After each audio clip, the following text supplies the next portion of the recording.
deep technical expertise. You simply cannot entrust the role of protecting millions of Americans who fly with a person who needs on-the-job training. It's irresponsible. Unfortunately, that's exactly what we would have with President Biden's FAA nominee, Phil Washington. His hearing last week confirmed what's abundantly clear in his resume, that he lacks aviation experience needed to lead the FAA. He was unable to answer basic safety questions about the 737 MAX crashes, aircraft certification, or how a pilot might react when a system malfunctions. And it's no mystery why. Unlike other FAA administrators, including Administrator Nolan, who has decades of aviation experience, Mr. Washington has never flown a plane, has never worked for an airline, has never earned certificates in aviation safety.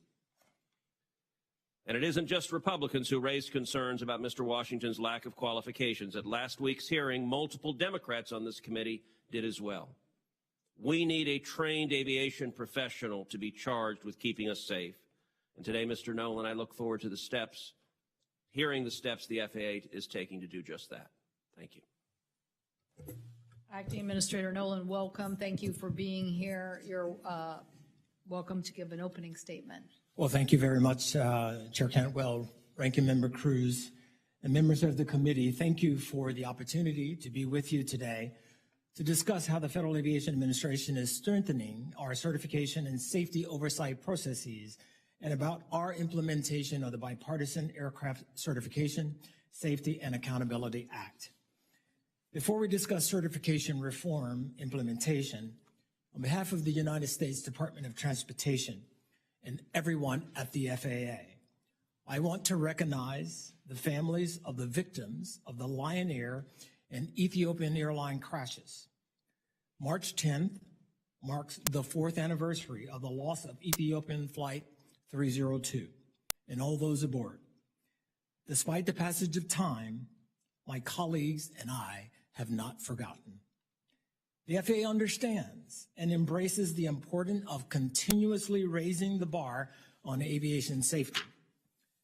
During the past 2 years, we've made significant progress meeting the requirements of the law to improve and refine our certification and safety oversight processes.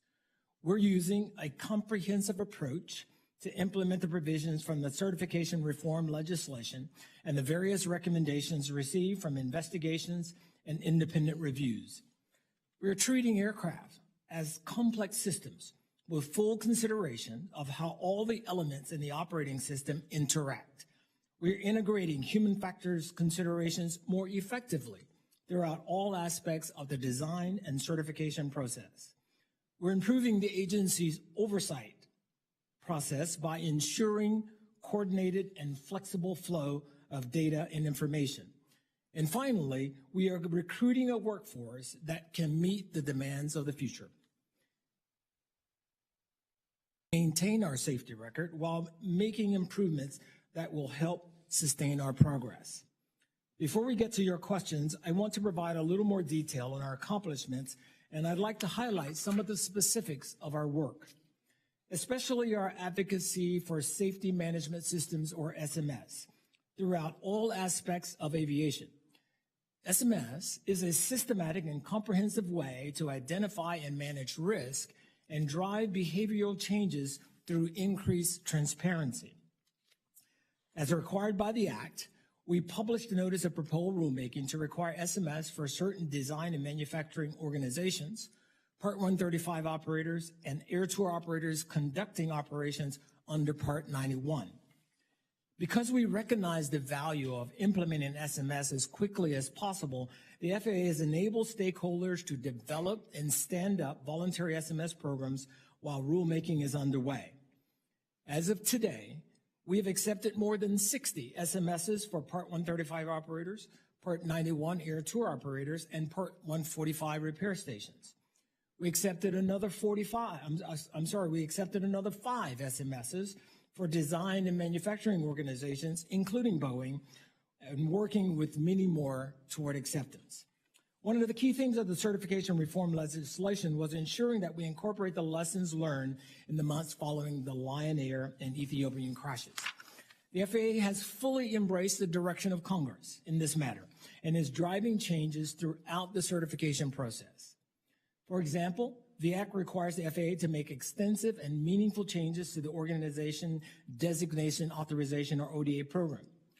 To address these requirements, we now require FAA approval of individual ODA unit members. For certain ODA types, we established a policy to prevent interference with ODA unit members. Our ODA office now employs approximately 50 people with expertise in these areas. We also recognize that the FAA must be able to keep pace with the wave of innovation as new entrants continue to develop novel air transportation projects. Through our Center for Emerging Concepts and Innovation, we have expanded efforts to support certification of new aircraft and technologies, including structured pre-application engagement with companies to identify a clear path to compliance. Chair Cantwell, Ranking Member Cruz, I want to assure you and every member of the Commerce Committee that the FAA is fully committed to the Aircraft Certification, Safety, and Accountability Act. As we continue this work, we will maintain a posture of transparency and accountability, including providing regular briefings with the committee and other stakeholders across the industry. Thank you. Thank you, Acting Director. And prior to this, you were the head of this Aviation Safety Program, which was about 7,400 people at the FAA. Is that correct? That's correct. And some of this may have been involved with this, but some of it isn't. That's correct, ma'am. Okay. Yes. So on the certification, what concrete steps have been taken to investigate any alleged conflict of interest or pressures on the FAA staff? Well, we've done a couple of things, and thank you for the question, Chair Cantwell. We've done a couple of things. One of the first things we did for the agency itself was stood up a voluntary safety reporting program for AVS employees.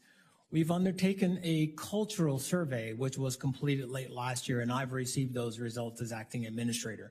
We're going through those results now to ensure what the climate of our aviation, our AVS principally, our inspectors, our engineers on that side. We've also published a policy on not interfering with ODA unit members, and we're increasing the number of human factors specialists within AVS. So we've got a body of work. We certainly got a ways to go to make sure we've got the AVS complement where we want it to be.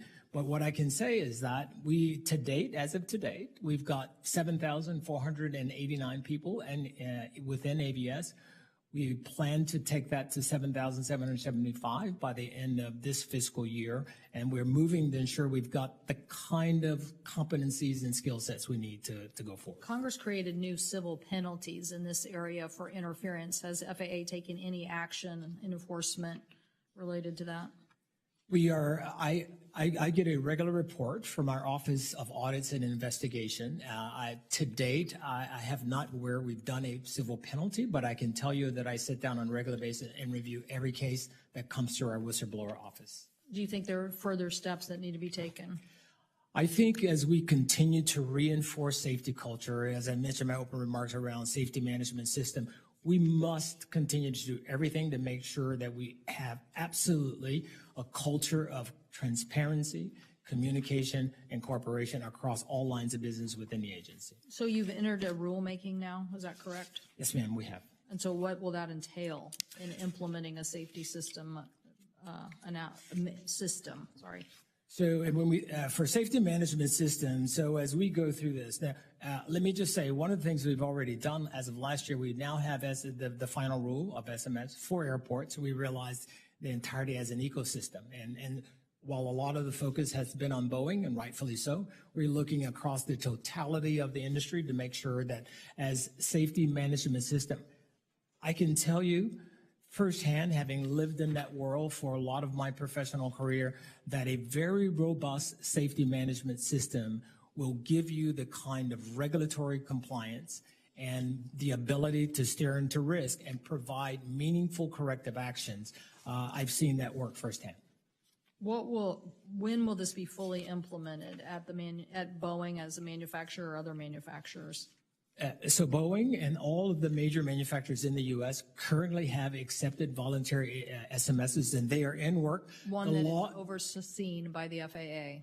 Yes, ma'am. I can tell you, matter of fact, I was just at Boeing last month, and our people have complete access to not only to all of their production system, and that's almost on an ongoing daily basis. So we are seeing the work from their SMS, and not only theirs, but others as well. But it would be better for us to make sure that this is the rule of law so that it applies to the entire industry. So when will that be implemented? We expect the NPRM will be done by this year, and we'll then work to get that to a final rule. Okay, I'll have more questions on this. Thank you. Senator Cruz. Yes, ma'am. Thank you, Madam Chair. Administrator Nolan, as you know very well, 346 people were killed in 2 horrific crashes because Boeing and the FAA took their eye off the ball when it came to certification of the 737 MAX. In response, Congress enacted ACSA to ensure that what led to those 2 crashes would not happen again. It's been over 2 years since ACSA's enactment, and we now have the opportunity to reflect. Aviation safety isn't static, and it's not something we can take for granted. Instead, we have to be constantly looking to identify safety trends and find areas that can be improved. In your opinion, have the reforms that Congress has enacted already sufficiently addressed the prior safety concerns in the wake of the MAX? Thank you, Senator Cruz, for the question. I do believe so. And number one, we readily accept the direction that Congress provided to the agency on this point. We've enacted over 60% of the requirements of ACSA, and we are working very purposefully to ensure that we get them all done. We are starting to see the benefits, again, with the uptake in the number of SMSs that are in place. As I spoke to earlier, nearly 60 plus 5 among the major design and manufacturing organizations. We're starting to see that level of transparency that we always expected to have. There's more work to be done. We want to make sure through our oversight process that our engineers, our inspectors, our managers in the field feel that they are getting the right kind of information, whether it be from an airline or whether it be from an OEM. And we will continue. That's something, the work is never going to be done. We'll just continue to work that, sir. So the chairwoman and I are working together on a FAA reauthorization, which will provide an important opportunity to make further safety reforms that may be necessary. In your judgment, are there aspects to either FAA's authority or discretion or direction from Congress that needs to be changed or improved in the area of certification? We believe, sir, thank you for the question. We believe that one of the areas we'd like to see is the SMS for Part 145 operators. As we're working through the progress, as one that is not in that proposal, we have it for Part 135, we have it for air tour operators, and we have it certainly for OEM. So we believe that's something we'd love to be able to work with you on that for Part 145 repair stations. Okay, that's helpful. Let me ask you, just on Monday in Boston, 2 United Airlines planes clipped wings prior to takeoff. Also on Monday, a passenger on a United flight, again going to Boston, I don't know what it is in the water in Boston, was arrested after trying to open a door mid-flight and stabbing a flight attendant with a broken off spoon. What the heck is going on in air travel? Well, sir, thank you again. Thank you for the question. Let me just address the unruly passengers. We have set a zero tolerance policy around unruly passengers, misconduct in the air, and I can assure you that we will take every step, every tool that we have at our disposal to ensure that the action takes place against any perpetrator. It is just simply not allowed. So what would have happened if he had succeeded in opening the door mid-flight? Let me just say, sir, that on a pressurized flight, it's a plug-type door, so it is overpressurized. So he would not have been able to open the door in flight while it's pressurized. That being said, it still is not the kind of behavior you would expect to see. Well, that's encouraging, and Let me ask a different set of questions. Yes, Mr. Nolan, you're a pilot, is that right? Yes, sir. How many airlines did you work for prior to being at the FAA? 3. Which ones? American Airlines, Qantas, and WestJet. And at those airlines, what was your role, and did you work specifically in aviation safety? I had multiple roles. I was in regulatory affairs at one point in my career at American Airlines. I was a training captain at one point in my career. I worked in executive safety and group health during my role at Qantas. I was the vice president of safety, security, and quality during my time at WestJet. You know, a point I would make, particularly to my Democrat colleagues on this committee, as you listen to Acting Administrator Nolan testify today, ask yourself a simple question. Do you think Phil Washington could come anywhere close to Acting Administrator Nolan's expertise and knowledge? I think the honest answer would have to be no. I think this is an agency that is incredibly important. It is literally entrusted with protecting our lives and the lives of our children. And the Biden administration needs a Senate-confirmed administrator of the FAA, and I would encourage the chairwoman and the Democrats on this committee. I think it's clear Phil Washington is not going to have the votes to be confirmed, and I think the White House should withdraw that nomination and nominate someone like Acting Administrator Nolan. This is a nominee who, by all appearances, has the qualifications we expect for someone to lead the FAA, and in the interest of the flying public, I think a nomination like Mr. Nolan would likely receive widespread bipartisan support, and I would expect he would be confirmed quickly. And I hope that calmer voices in the White House prevail and that they go forward with a nomination that can succeed. Senator Wicker, and I want to just say, again, thanks to Senator Wicker for all his work in getting the safety bill. He was chairman of the committee at the time, and we worked collaboratively many months on this legislation. So thank you again for that. And many other members of this committee worked on it as well. Well, thank you for those kind words, Madam Chair. And yes, it did take an all-out effort on both ends of the dais by many members. Just briefly before I get into whistleblowing, do you have the workforce you need to implement AXA? And do you have the funds you need to get the personnel you need? Thank you, Senator Wicker, for the question. I really appreciate the support that both you and Chair Cantwell have given the agency. I do believe we're on a pathway. We've done a lot of deep diving on what are the skill sets that we need. We've got within 100 numbers of our federally authorized number within AVS, and as I mentioned earlier, we're on a course to have an additional. We're going to go up to 7,775 by the end of this year. We're bringing on another 75 engineers on the certification side. We're hiring more safety inspectors. We're hiring more chief scientists and senior technical specialists. So we think we're on a pathway. We think the right set. Okay, well, let me just do that. Supplement your answer, if you will, because I want to get on to whistleblowing, and I'm going to read my question to try to get it all in and let you respond. When I was ranking member of this committee, we collected and investigated information for 57 whistleblowers. The investigation released by this committee found that common themes among whistleblower allegations: insufficient training, improper certification, FAA management acting favorably toward operators, and management undermining the frontline inspectors.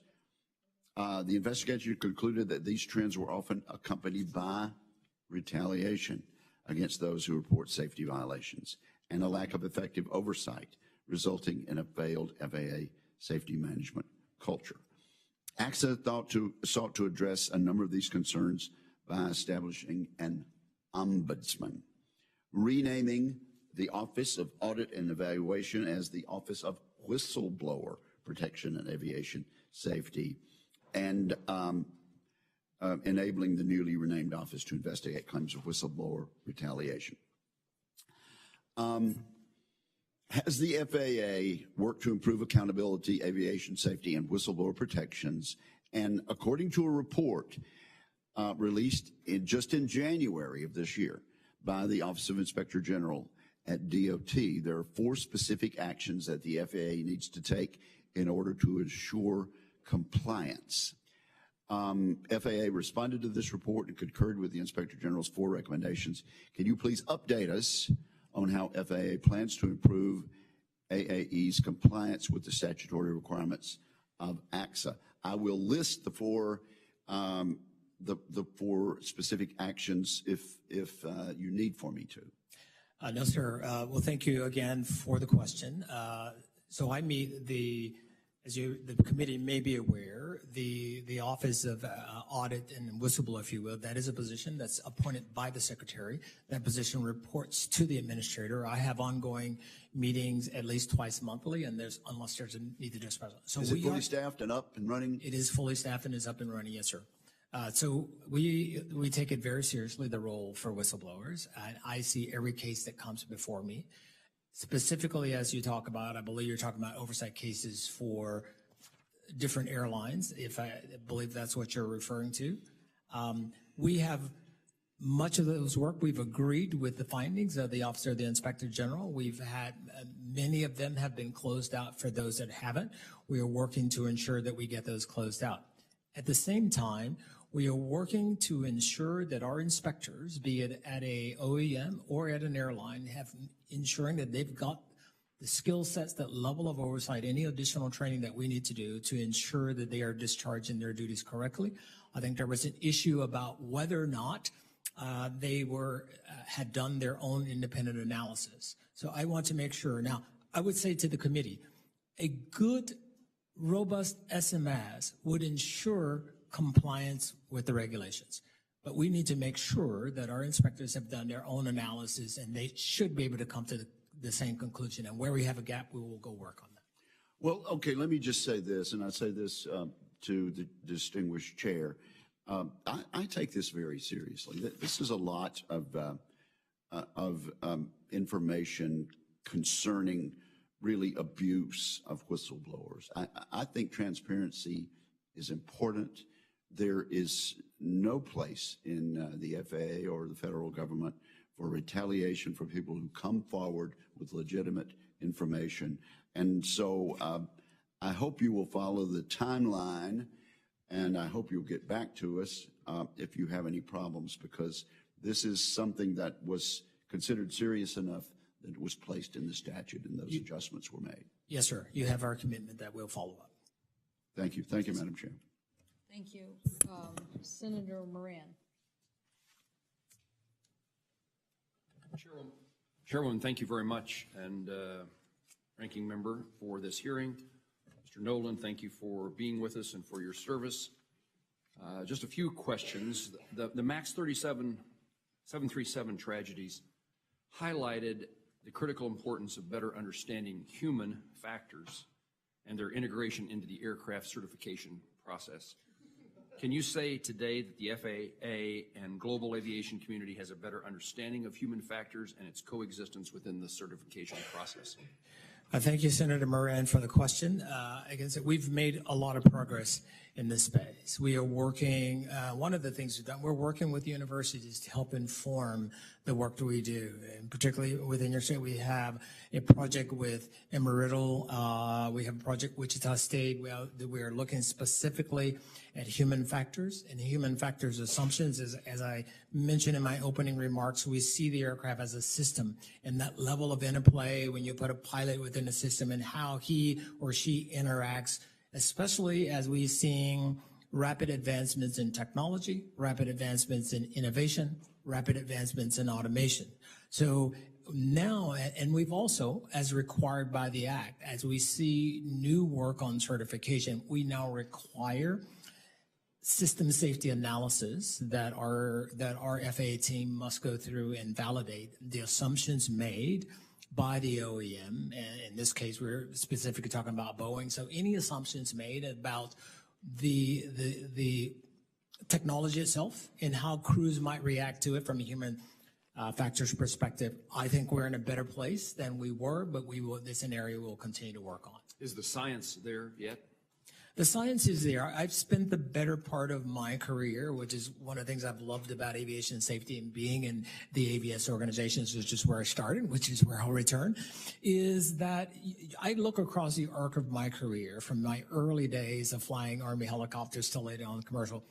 And I've watched the progression of human factors and our ability, and when we talk about man-machine or human-machine interface, we've come a long way. But we recognize we can never be static, and we can never take the lessons learned for granted, and we can see as technologies continue to evolve that our human factors, capabilities, and assumptions have kept pace. Mr. Nolan, I don't know whether you and I should be nervous or not, but everybody else has left the room up here. Maybe that gives me more time. The Aircraft Certification, Safety, and Accountability Act, we authorized $75 million to the FAA to recruit and retain engineers, safety inspectors, human factor specialists, and other experts. I'm an appropriator and an authorizer in this regard. Adequate funding levels. I think certainly the key to success that the FAA has many factors. Leadership is one of them, but the leadership capable of providing a workforce that is highly educated, motivated, and trained. My understanding is the workforce at the FAA is relatively new, with a lot of turnover that's occurred over the years. Are you capable of, you've been asked this question before, but have we given you the resources to hire, and do those employees, potential employees exist, and are you able to retain the employees that you need at the FAA? Well, on the first point there, Senator Moran, I want to thank the committee. I want to thank Congress for the support and the funding that you have given us, because it has helped us keep pace. Now, recognize, and this is one of the points I've made to industry as well, we are all pulling from the same talent pool, ourselves, the OEMs, airlines, et cetera. But you've given us some of the authorities we have, like direct hire authority, our ability to go to universities, our ability to go to the industry itself. So we are attracting the talent. We've got to work for it, no doubt. So we are looking to say, is there anything else we are missing in terms of our ability? It requires an effort on our part. So it's one we'll continue to steer into it. To the extent that we need additional resources, we'll certainly come back to you. But I am encouraged by the progress to date, and certainly is one of my top priorities and one of our top priorities for the agency to ensure that we've just got that requisite talent that helps us manage our way not only today but well into the future. I know from my own experience in Kansas, hiring and retaining employees is a huge component of today's economy. Let me see if I can get in the 18 seconds my final question. An integral part of the FAA is to propel innovation. We are supporters and advocates for advanced air mobility. While you have spoken recently about your excitement around AAM technology, the FAA has not always issued clear-cut guidance when moving forward, in my view. That has hindered the nation's ability to be competitive in this realm.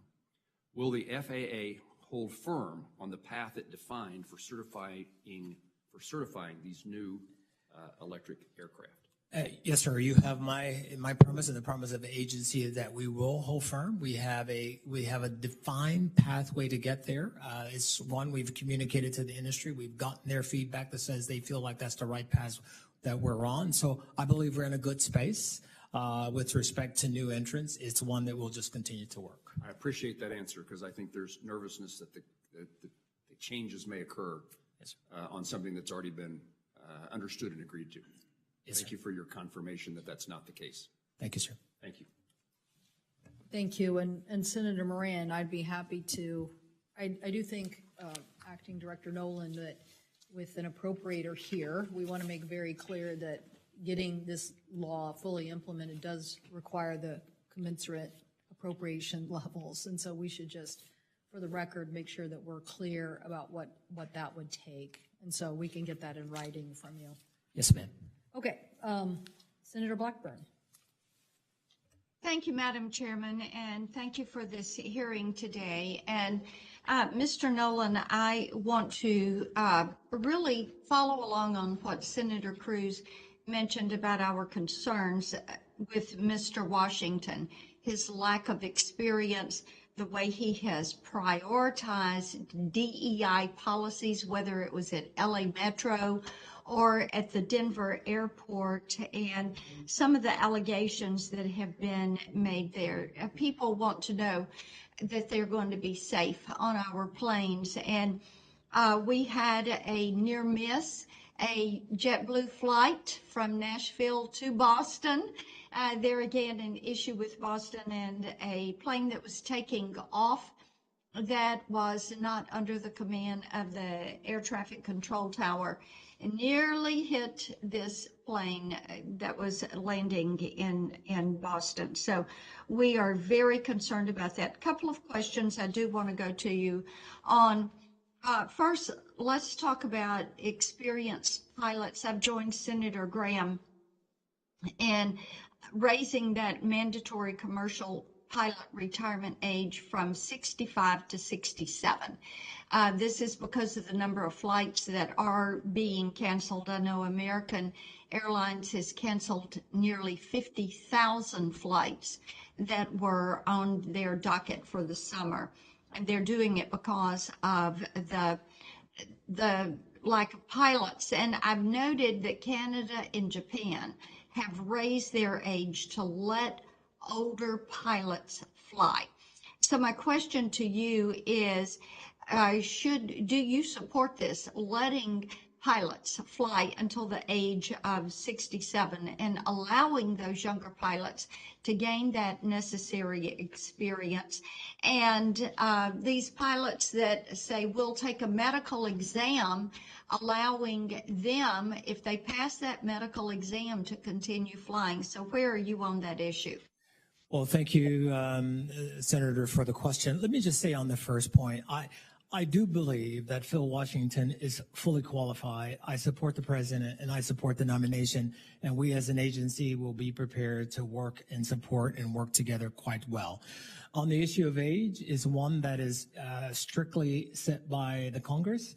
We will execute any law or any statute that you set before us. So I don't have a personal opinion on whether raising the age to 67 or above is appropriate for me. That's the purview of Congress to set that. Okay, let's talk a little bit about C-band and 5G signals, because I know the wireless industry and the FAA have been working to meet the deadlines on this, and the first deadline is July 23 and a final deadline of 24. And the aircraft that do not meet the timelines will be limited in their ability to operate in the U.S.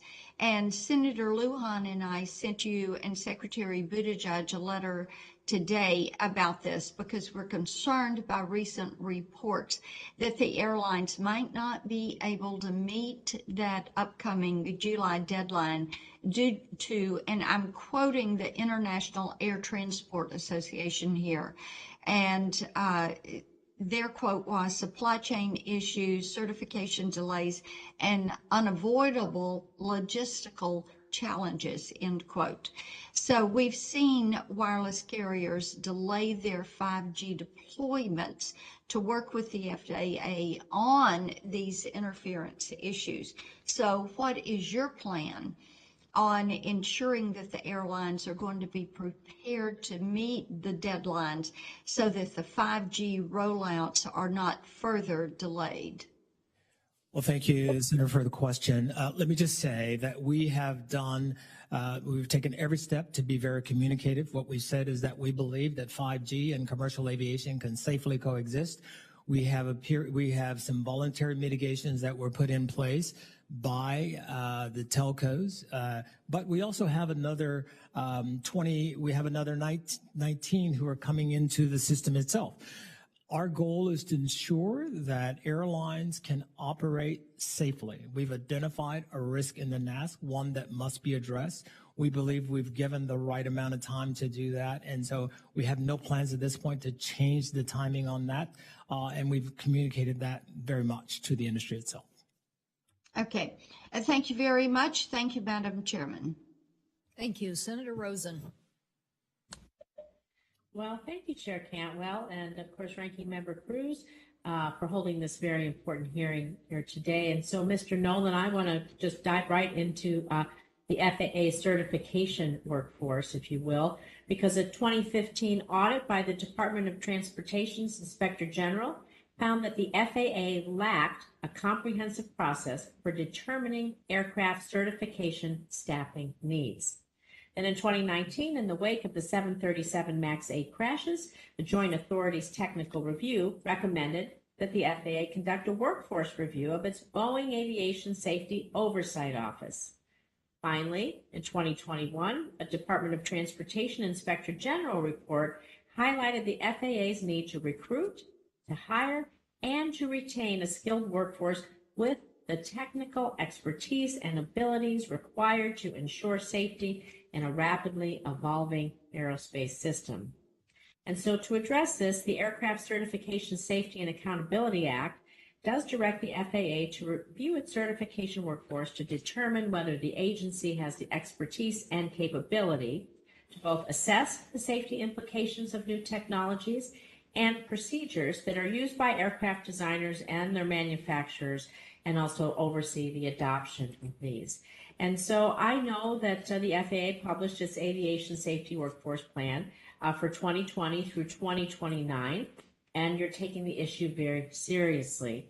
But in your personal assessment, does the FAA today have the workforce it needs for effective aircraft safety oversight? And how are you going to plan to address the evolving needs going forward? What can we here in Congress do to help with this critical workforce?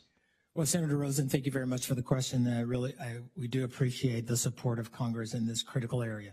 It's one we take quite serious. If I can just speak first to the BASU and our certificate management office and Boeing in particular, we now have those offices at 107, up from 82 just a couple of years ago. So we've done a lot of work in ensuring that they're adequately staffed. We've also augmented Boeing in particular with another 35 FTEs from other parts of our certification team. We are working to the point on ensuring that going forward that we do have those requisite skill sets among our inspectors. We have a robust workforce planning and training division. Our report will be made public here in the not too distant future within a matter of weeks. But it's one we'll continue to work at because the industry continues to evolve and we want to make sure that we're keeping pace with it. So it is a top priority for us.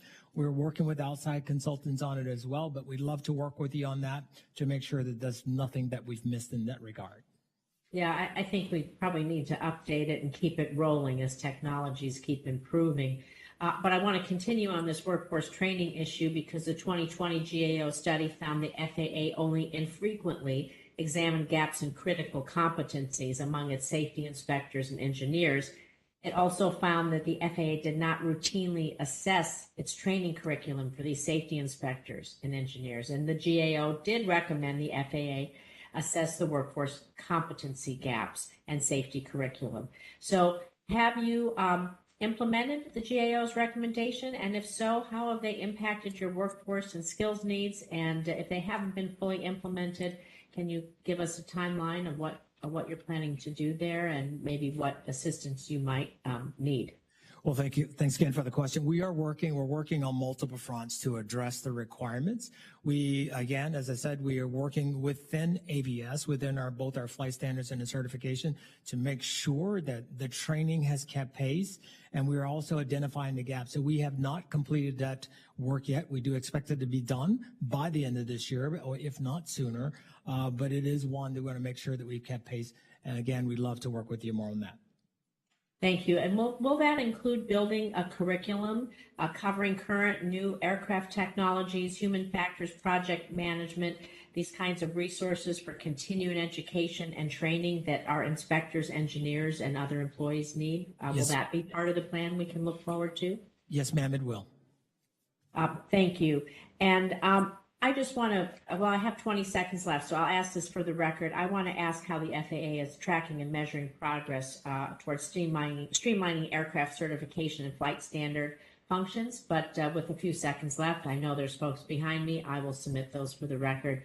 Thank you for your answers. Thank you, ma'am. Thank you, Senator Rosen. Senator Budd, are you ready? Yes, Chair. Thank you. Thank you. Senator Budd. So again, welcome back. Good to see you again. And thank you, Chair. You know, the most important job of the FAA is to ensure aviation safety. The Aircraft Certification Safety and Accountability Act and this hearing are squarely focused on the FAA's aircraft certification process. It's unfortunate that the nominee, Phil Washington, could not answer my questions about the FAA certification process. I was shocked that the candidate to lead the FAA didn't know the FAA's 3 aircraft certification requirements.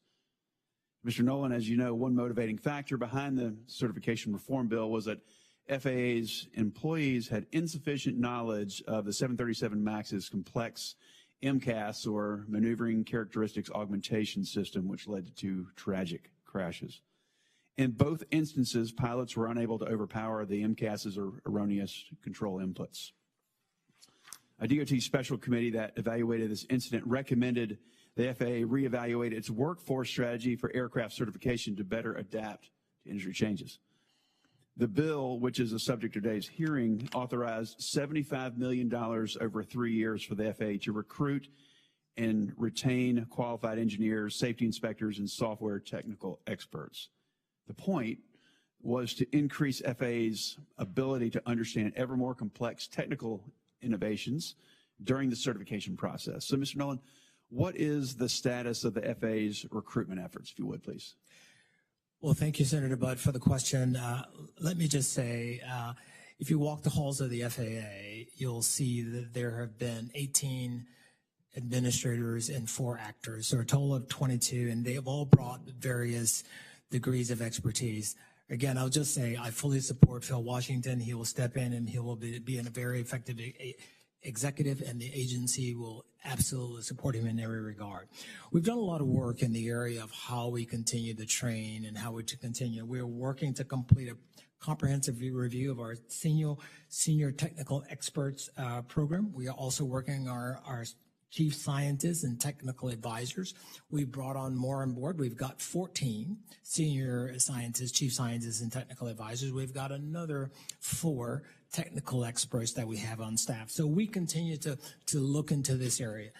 But at the same time, we want to make sure we're just not solving for yesterday. We recognize that as technology evolves, and especially with all the new novel entrants coming into the market, that we need those requisite skill sets as well. So that's a piece of work we've done. We're very appreciative of the funds we received. It has helped us get to where we need to be.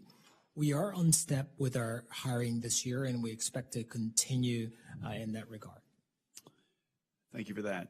Now, back in December of 2020, this committee released a report finding that FAA inspectors tasked with reviewing operational training requirements for the 737 MAX were insufficiently qualified. The aircraft certification bill requires airline pilots to be more involved at the design stage for new and refreshed aircraft models. So how has the FAA increased pilot participation in operational evaluations for aircraft that are awaiting certification? Well, we've done a couple of things in that regard. So with respect to the MAX, we use pilots from around the world. We wanted to make sure that we didn't have just test pilots, but we use active line pilots with varying degrees of skill and expertise, if you will, to ensure that, number one, we've got the assumptions right. We're also using test pilots as we look to those that are in certification now, the MAX 7, the MAX 10, as well as the 777-9. So we will continue to do that. And at the same time, we're working to make sure that our own test pilots have the requisite skills that they need for these, as we get into more complex technology, if you will. Thank you. And one more question with time I have remaining. The bill discussed today directed the FAA to issue many new regulations and reports. If we go back to the 2018, the 2016, and the 2012 reauthorizations, they had numerous requirements for new regulations and reports, a significant number which have not been completed. In the case of the 2012 reauthorization, industry has been waiting for nearly 11 years for some new regs to come out of that. So what's causing these delays, particularly with these new regs? Well, thank you for the question, Senator Budd. if you look, there's a clause that says, certainly we have to work through the Administrative Procedures Act. It is a very, I don't want to use the word laborious, but I'll say you just got to work through that. And part of that is by design to make sure we just aren't flippantly sort of putting the regulation out there. So we are methodical. We're required to do cost benefit analysis. We're required to put it out. We first start with a notice of proposed rulemaking. We put that out for comments. We adjudicate the comments. We work back through different parts of government, from the agency to the department to OIRA to OMB. And that's the process we go through to be able to turn it into a final rule. We certainly, across the agency and the department, we continue to look for ways that we can streamline our own internal processes to make sure that we're faster speed to market. But it is indeed a deliberative process, but certainly we are giving it all the attention and priority that it deserves. Thank you. And again, thank you for being here. Chair, I yield back. Thank you. Thank you. Senator Thune. Thank you, Madam Chair, for holding this important hearing today and to examine FAA's implementation of the Aircraft Certification Safety and Accountability Act. I hope that today's hearing will provide a thorough understanding of FAA's progress in implementing this important legislation, as well as any opportunities to build on that progress in the upcoming FAA reauthorization. The centralization of the Organization Designation Authorization Office created by the FAA Reauthorization Act of 2018 and improved under the Aircraft Certification Safety and Accountability Act was crucial to improving the consistency of manufacturer oversight nationwide. Unfortunately, the FAA is nearly 2 years behind schedule in forming an expert review panel to examine ODA holders and provide recommendations required by the certification bill.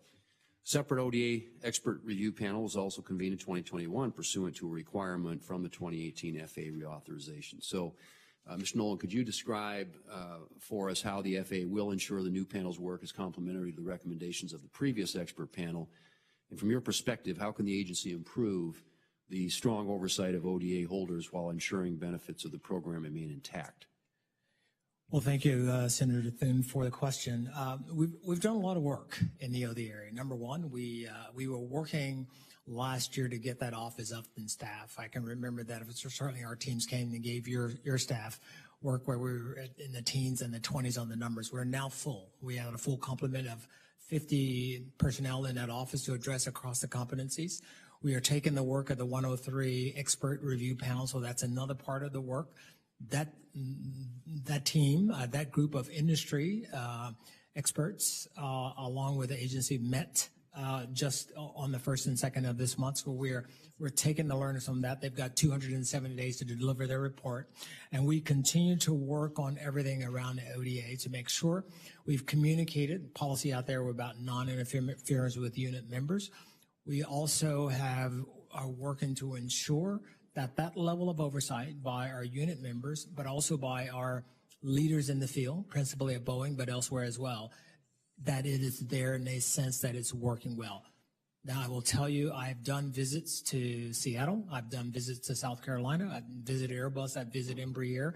And so that's part of my first and foremost answer that I ask our team. How are you doing? Are you seeing any interference? And are you getting the right amount of transparency that you need from the OEM?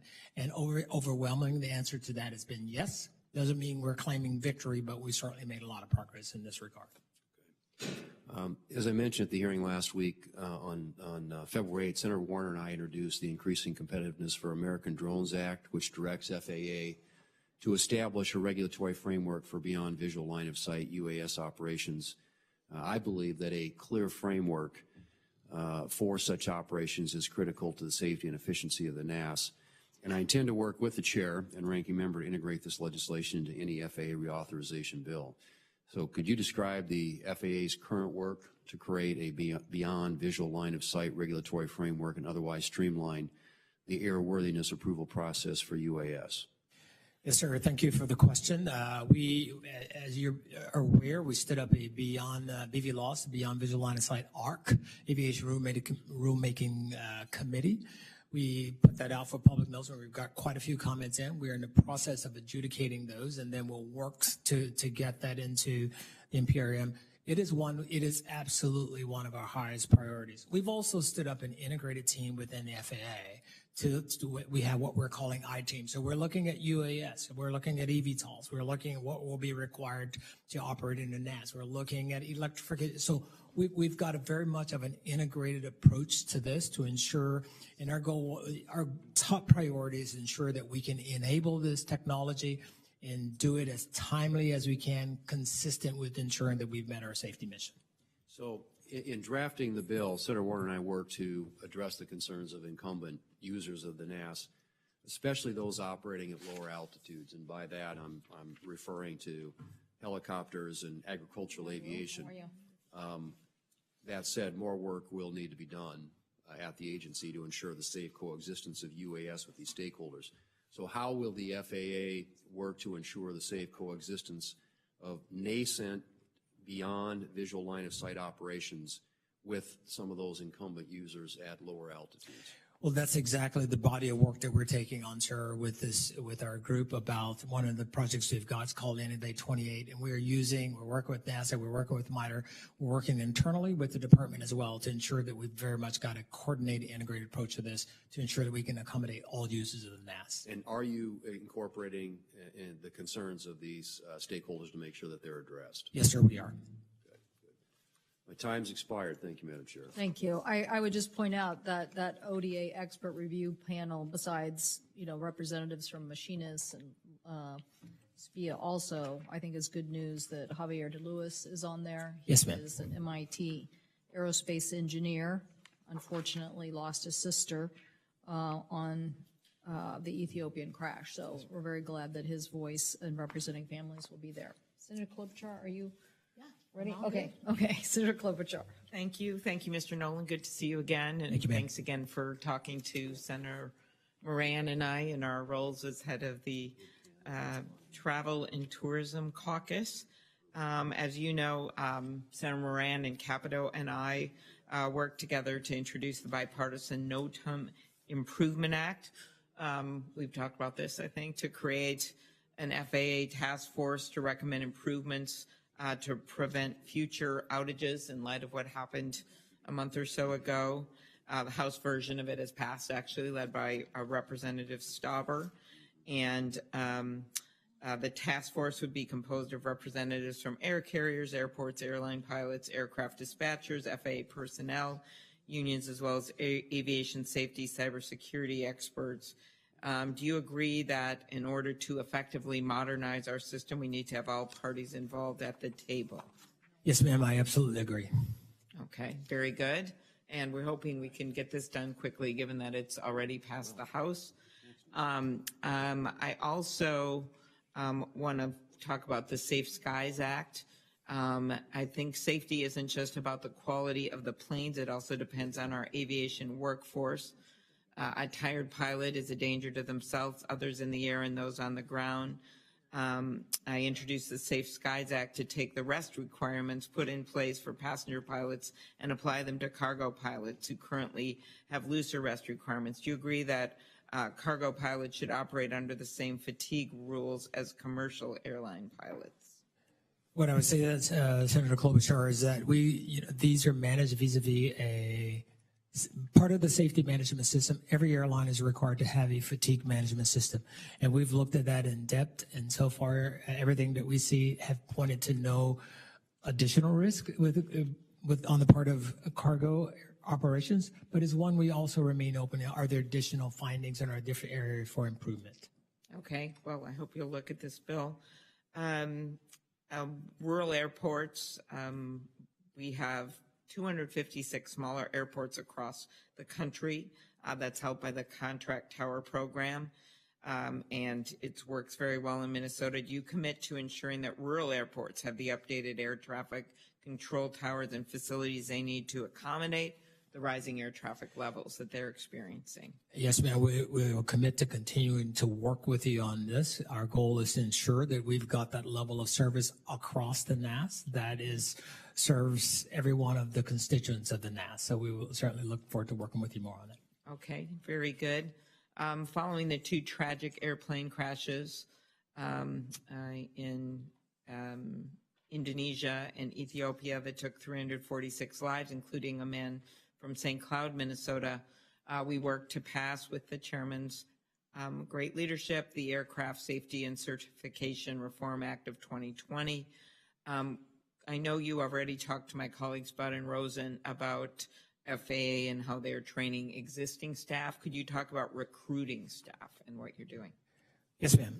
We're using taking that same sort of approach, right? We've sit down as an executive team, and certainly within our aviation safety services, to say what are the skill sets we need not only for today but for tomorrow, especially as we see novel entrants come into the marketplace. So we want to make sure we got the skill sets.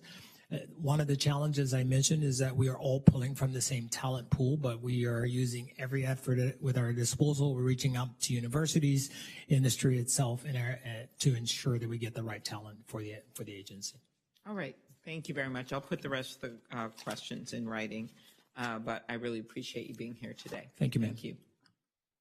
Thank you, Senator Klobuchar. I know we have a couple of members who are on their way, and we also have votes going on. So hopefully we'll get these members in here and questions answered. And but if anybody else is, any other member offices, if they could please.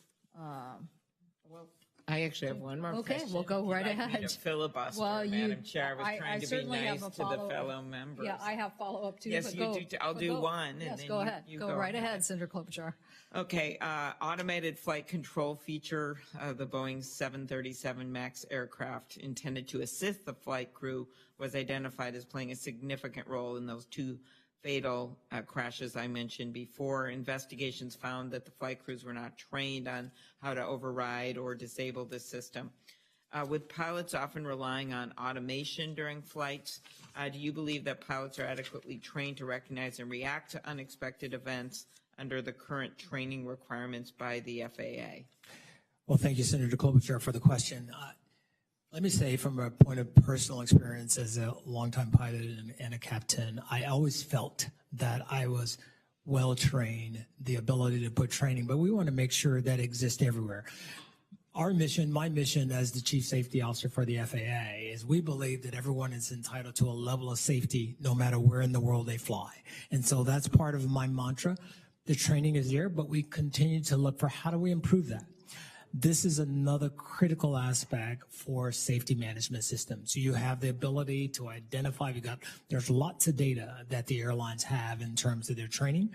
And we want to make sure, and we are working also with our international partners, with civil aviation authorities. We've published last year the advisory circular on flight path management, part of which gets, with automated system, ensuring that we don't get into a state of over-reliance on automation, over-reliance on technology, and that our pilots continue to maintain and hone their manual flying skills. So it's one that's top of mind for us. Okay, thanks. Thank you, ma'am. Senator Welch. Thank you very much. Welcome, Mr. Nolan. I wanted to focus on the staffing requirements that are necessary to make certain that there is careful and timely review of electronic aircraft. And so I wanted to ask you a few questions about that. That's an emerging technology. Vermont has a company that's very much involved in that. And the questions I have to do with the question whether the FAA currently has an adequate number of subject matter experts on new and emerging technologies, including the advanced air mobility and electric aircraft, to be able to support the certification process. Yes, sir. It is one that we believe our staffing is adequate for the moment, but is one that we have to stay on top of. As I mentioned just before you walked in, sir, is that we have stood up an integrated project team to look at the entire ecosystem around advanced air mobility. We're calling them IT members, so we have certification, we have cert engineers, we have flight standards inspectors, we have air traffic inspectors, we have human factors. We're looking across the totality of what it will take to enable new entrants into the mass and to ensure that our national airspace can accommodate them all. You know, we've got this company in Vermont that's really working hard, and they're apprehensive about this. And what you just said is a little bit in conflict with what they're hearing. Do you have an estimate of the number of subject matter experts on new and emerging technologies that the FAA has right now? I don't have a number right off the top of my head, but I'd be more than happy to follow up with staff on that, sir. Well, you know, it'd be good to do that because this has got to be specific and concrete. And by the way, staffing issues are rampant everywhere. So I'm sure that's a real challenge.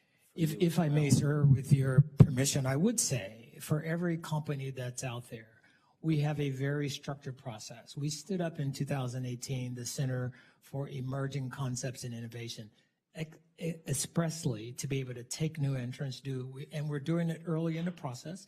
They come to us, they tell us what they have, how they operate, the complexity of it, and we can decide where we need to plug them in. Those offices are adequately manned, and we are also, we've upgauged this at the leadership level as well to make sure we've got that level of oversight. Okay, I'd like to just be able to be in regular communication with you if I'm hearing that there are problems on the ground. You have my commitment. Yes, yeah, the quick turnaround, timely turnaround is really going to be important, as you know. As the FAA continues to implement provisions of the Aircraft Certification, Safety, and Accountability Act, it's obviously important that the agency meets the implementation timeline requirements that are included in the law. It's been over 270 days since that bill was passed in December 2020.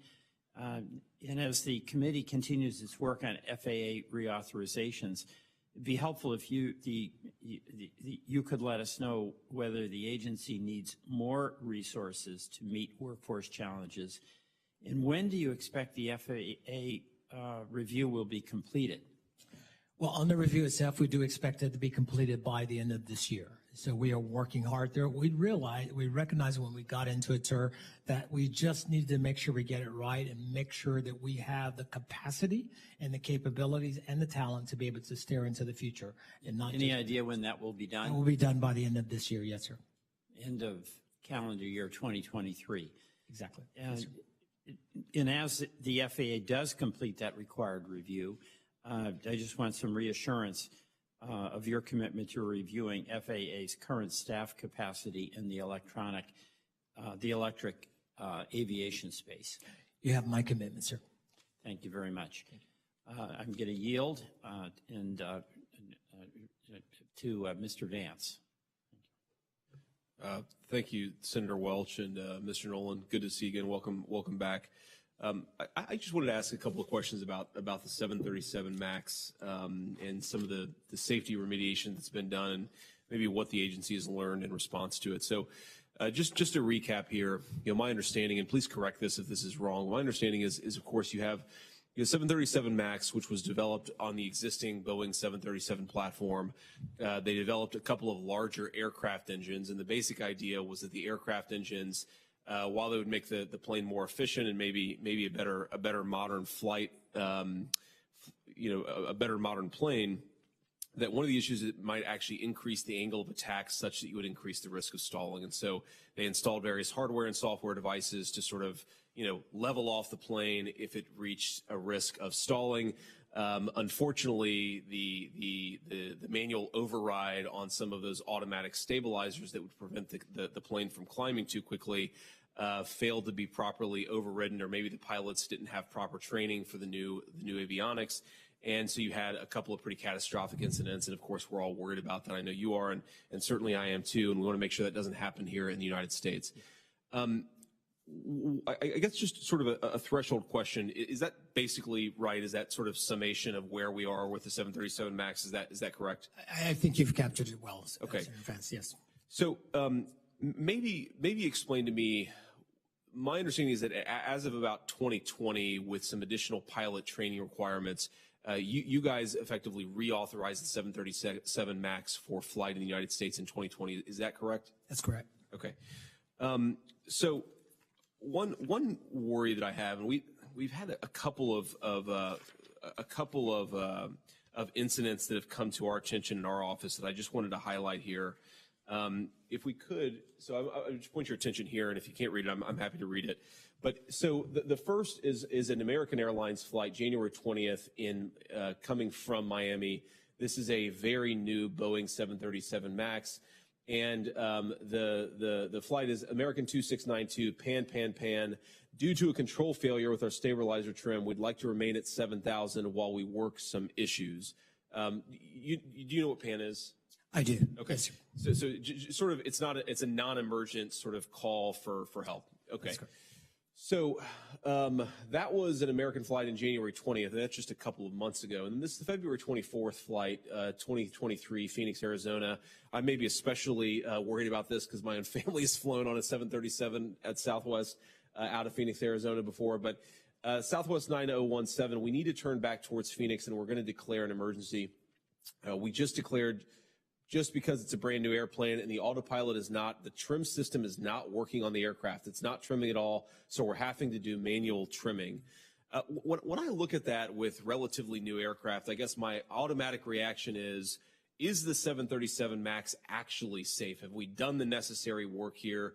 Does your agency, do you feel confident that we're actually in a position here where we can say the 737 MAX is doing what it needs to do in light of the fact that we have some pretty recent safety complaints here? yes, sir, I can say categorically that the 737 MAX airplane is safe. Okay.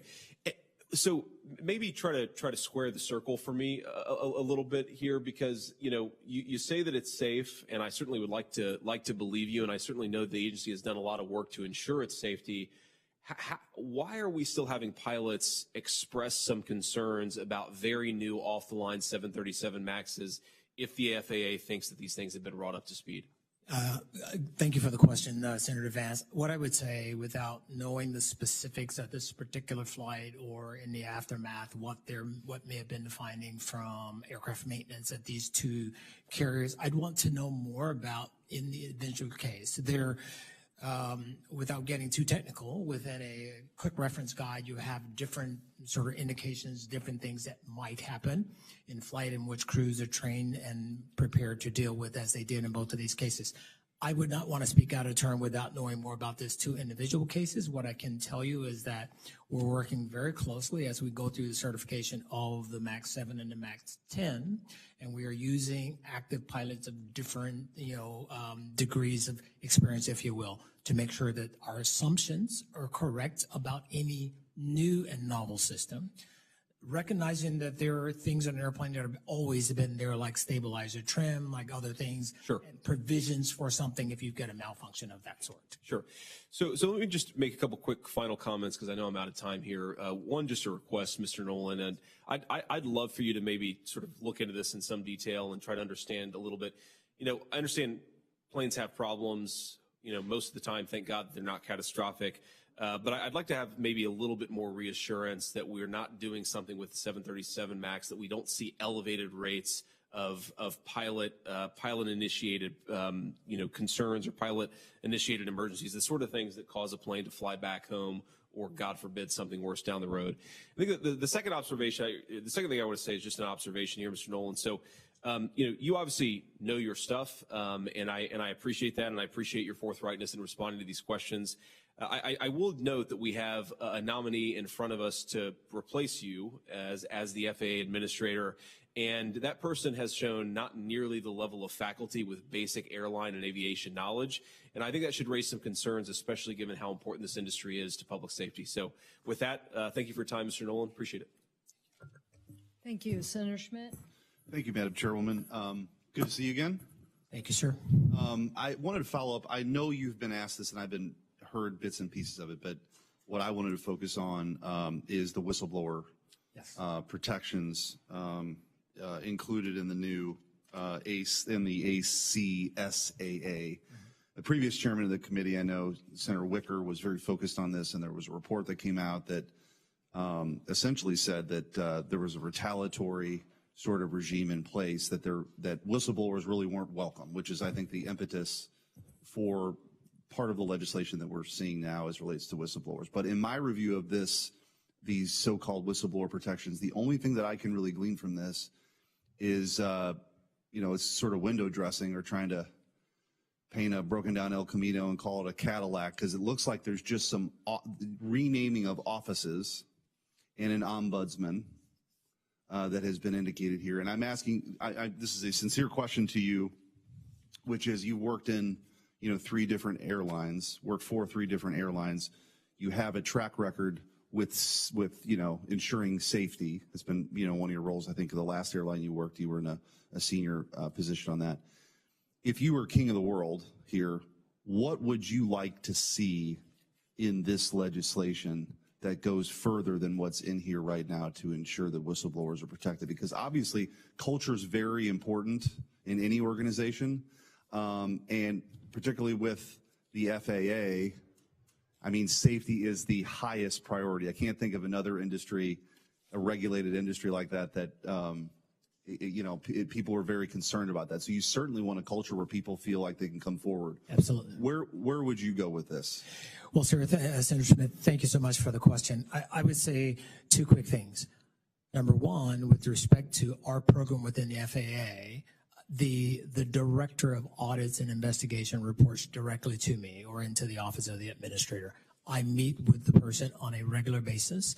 I have not seen in my time there for this past year that I've been in the role an account where I've said that gives me pause, and we've gone through every one of those. For the ones that we've seen in the past, what I want to see and what I would like to see is that we've got strong, robust safety management systems in place at every airline and at the OEMs and all the other operators that we require. I also want to see that there's a level of transparency, and that when our inspectors in the field or manager or whomever highlights an event, that we run it to ground and that we ensure that there's absolutely no pressure. I can assure you, on my watch, we have not tolerated any pressure on behalf of our employees or inspectors in the field that we have not addressed. Well, I think that's important because obviously coming from the top, creating that culture where people feel like they can come forward and they're not going to be, as it was quoted, the FAA continues to retaliate against whistleblowers instead of welcoming their disclosures in the interest of safety. That's a pretty damning statement. So it can come from the top and establishing culture. But I would like, and I don't need to hear this today, but would welcome any additions to the ACSAA that would allow for additional protections for whistleblowers. Because like I said, I think this is of paramount concern. We appreciate the officer, and we'll be more than happy to follow up. And let me also say and add to the chorus of what we've heard, I think the nominee that was before this committee, I guess that was just last week, in my view is wholly unqualified. And I think you have demonstrated in, the Q&A that we've had now for a couple of weeks, certainly a greater mastery. And I was pleased to hear your comments on establishing culture, welcoming people coming forward, whistleblowers. So again, I think that the current nominee, not you, the current nominee for the highest spot here, the Biden administration would be wise, I think, to pull that back. Thank you, Madam Chairwoman.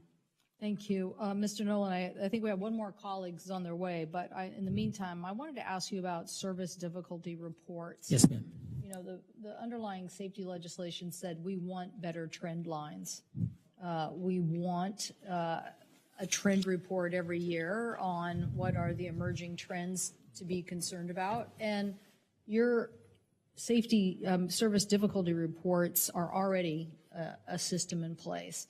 But what do you see any concerning trend lines, particularly about the MAX or any other planes in the marketplace today?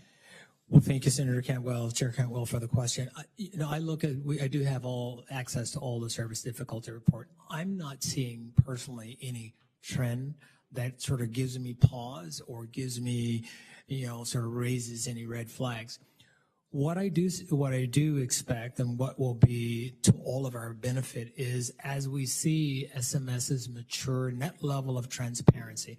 If I can just speak briefly on my own history, I've many times where I was flying and I make a write-up, goes into the logbook, goes to maintenance, they run it through their process. The difference we see today is that as the maturity of SMS's has ticked up, we're starting to see better trending.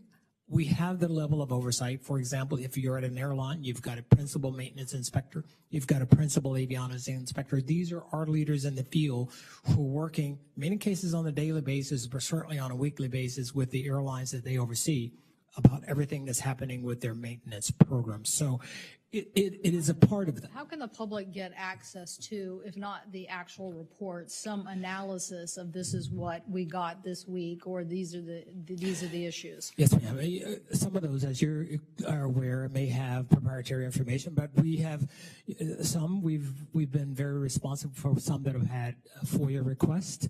Where there may be times where we may have to do some redactions, and we work on those. Our goal is to be as forthcoming.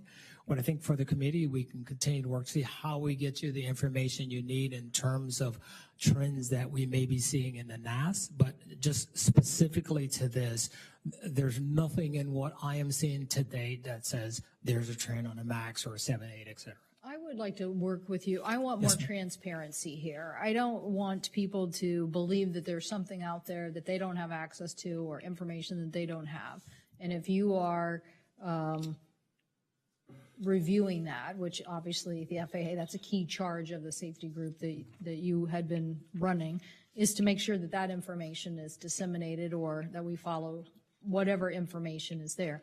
But I think some of this is either leaking out or people are hearing about it, and there's no way to resolve this issue about is there something there or is there not something there. And I feel like we need to figure out some way to give the public some more transparency here. Yes, ma'am.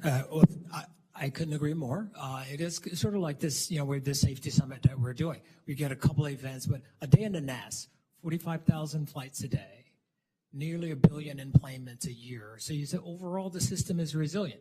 But we never take that for granted. So if there's a dot to be connected, we'll look to see can we connect them, and if they're not, we'll say that. Senator Sullivan. Thank you, Madam Chair.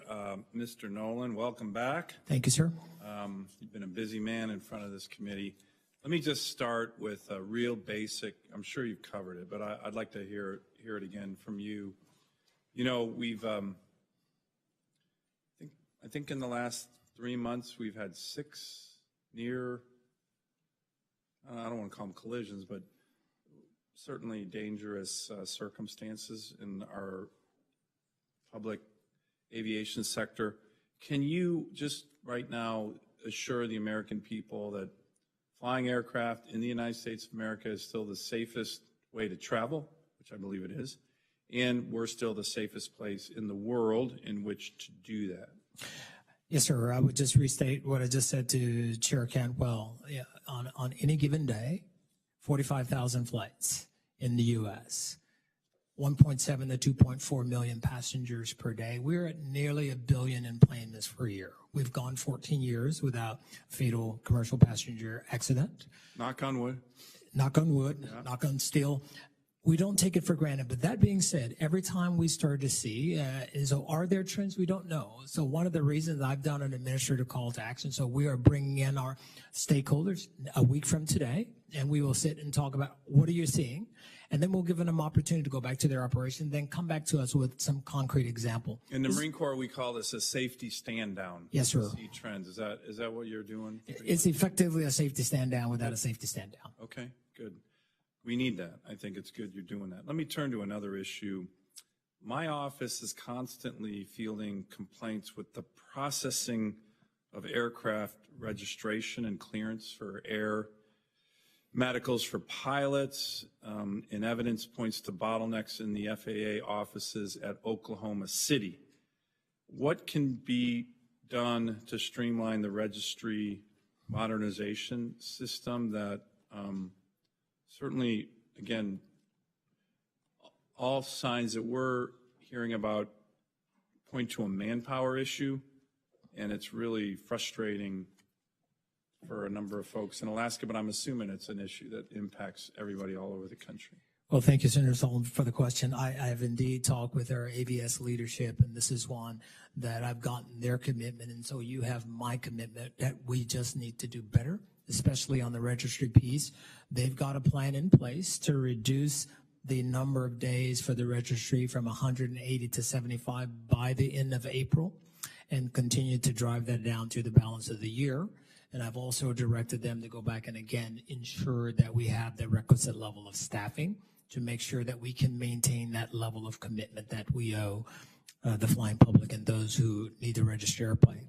In the medical space, we've got a good, Dr. Susan Northrop, who's a chief flight surgeon for the agency, has got a good process in place. Still new work. They're working on technology.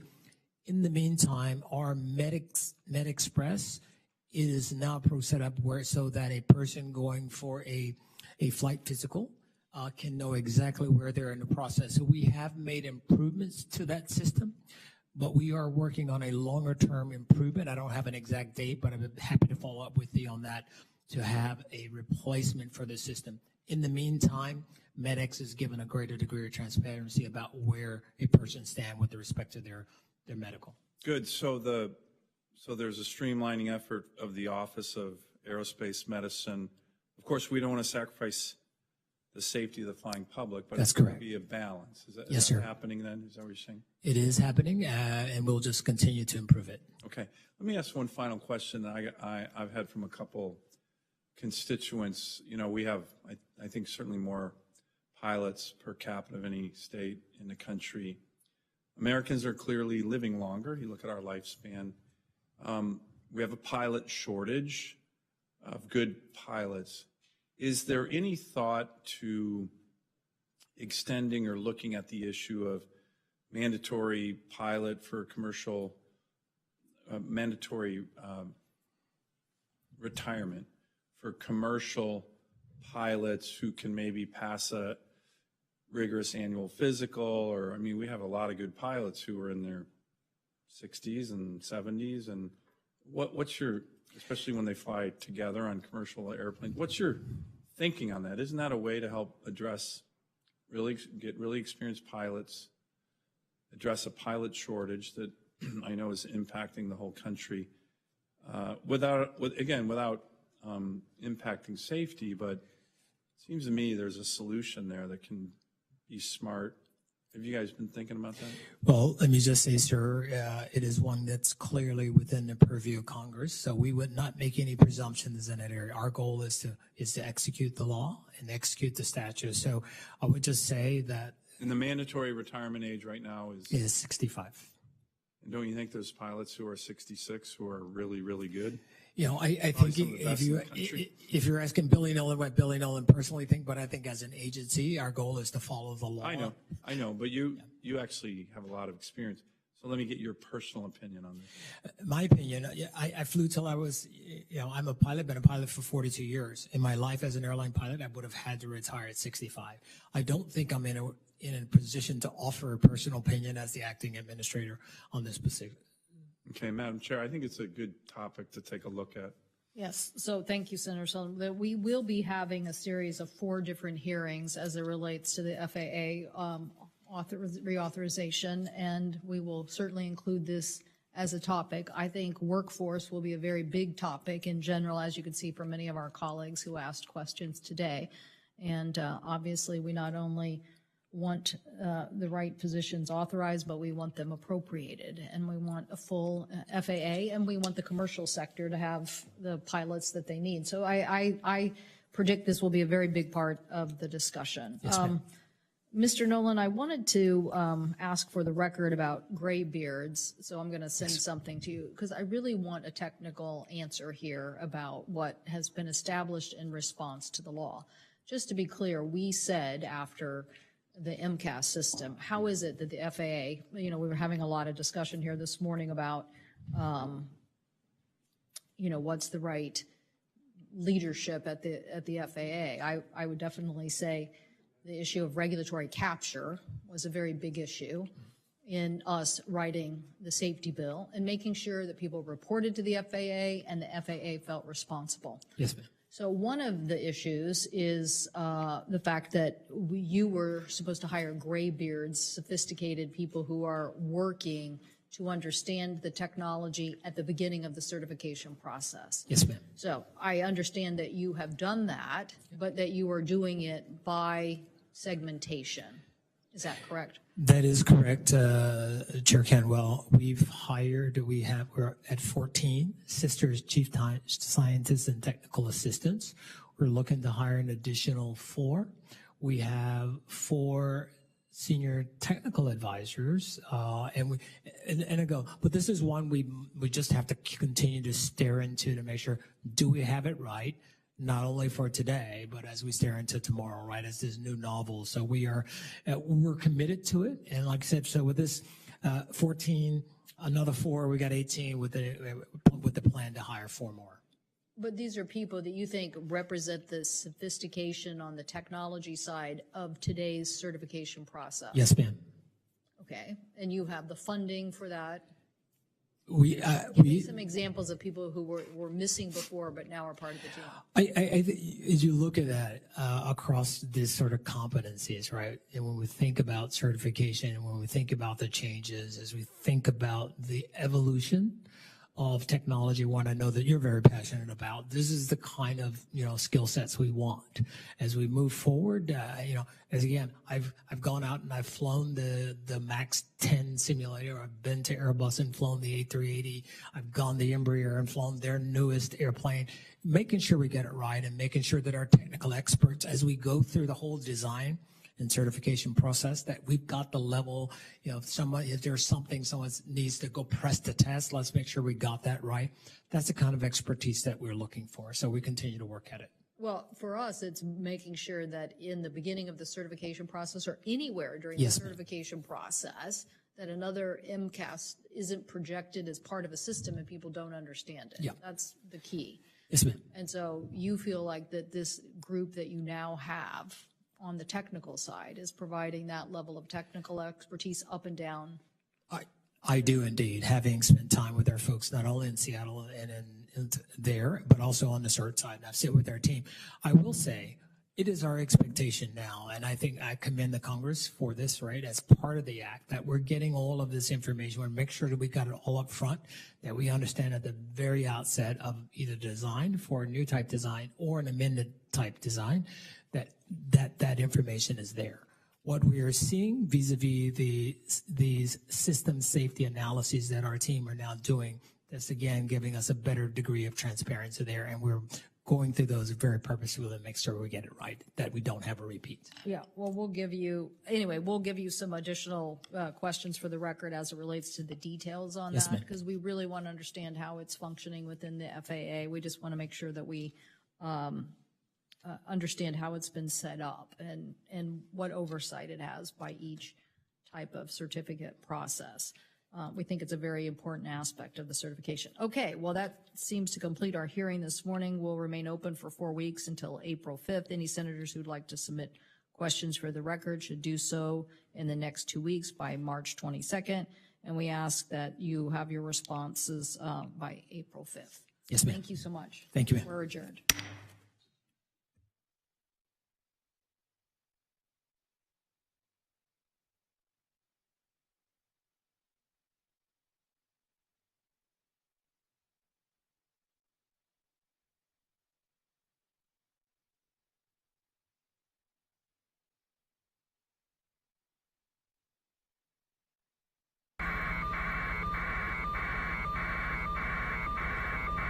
How are they going to get these planes out?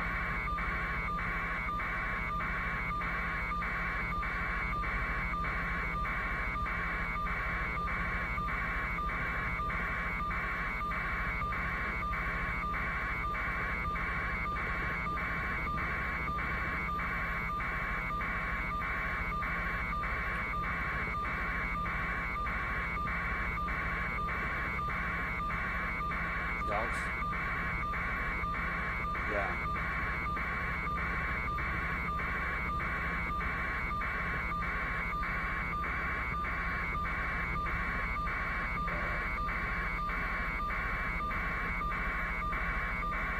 I really don't see it being a good place.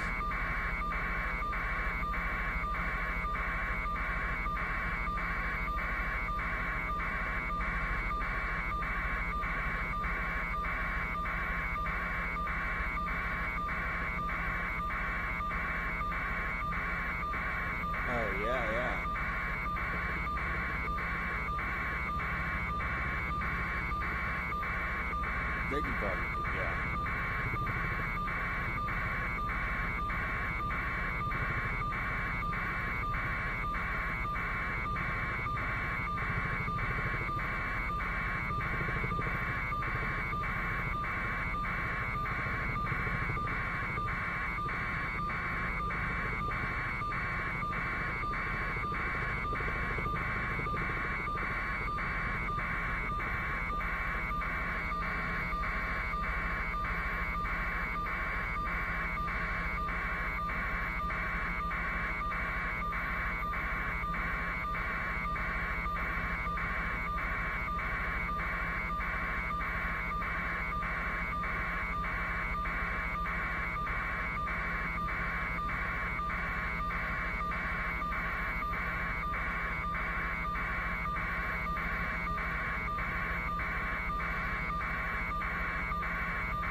What's that?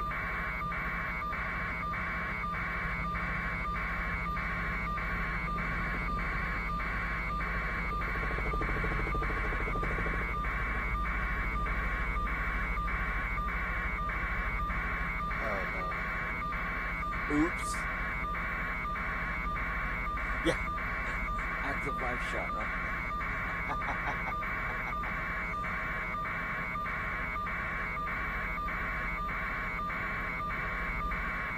I didn't know it was going to take, like, it didn't really take long to get here.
so.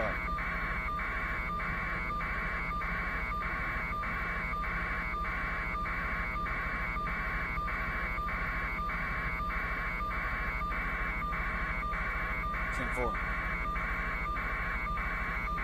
Should be, but to be advised, though. You're saying that it should be put.